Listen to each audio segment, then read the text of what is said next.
मुलांच्या आणि मुलींच्या अपेक्षांमध्ये किती फरक असतो बघा.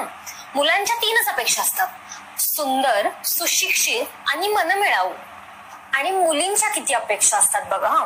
सुंदर, सुशिक्षित, मनमिळावू, सरकारी नोकरी, 4 चाकी, नोकरीच्या ठिकाणी एक बंगला, गावी एक बंगला, शेत, जमीन, प्लॉट. मुलाची जॉईंट फॅमिली नको, मुलगा एकुलता एक असला पाहिजे, त्याला कोणी बहीण नको, भाऊ नको. मुलाचं वय 24-25च पाहिजे, पण त्याचं पॅकेज मात्र 7-8 वर्ष एक्सपिरियन्स नंतर जितकं पॅकेज वाढतं तितकं पाहिजे. म्हणजे काय, मुलाने 14व्या वर्षी नोकरीला लागायचं?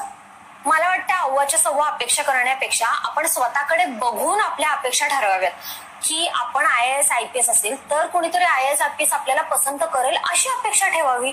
आपण 1 लाख कमवत असेल तर 1 लाख कमवणारा आपल्याला पसंत करेल अशी अपेक्षा ठेवावी. आपण जर 1 रुपयाही कमवत नाहीये तर एखाद्याने 10,000 जरी कमवून घरात आणले तर त्याची किंमत ठेवावी. नाहीतर जर आपण स्वतःच BA पास असेल आणि आपल्याला इस्रोमध्ये नोकरी करणारा मिळेल आणि घबाड कमवून आणेल, हे तर शक्य नाहीये.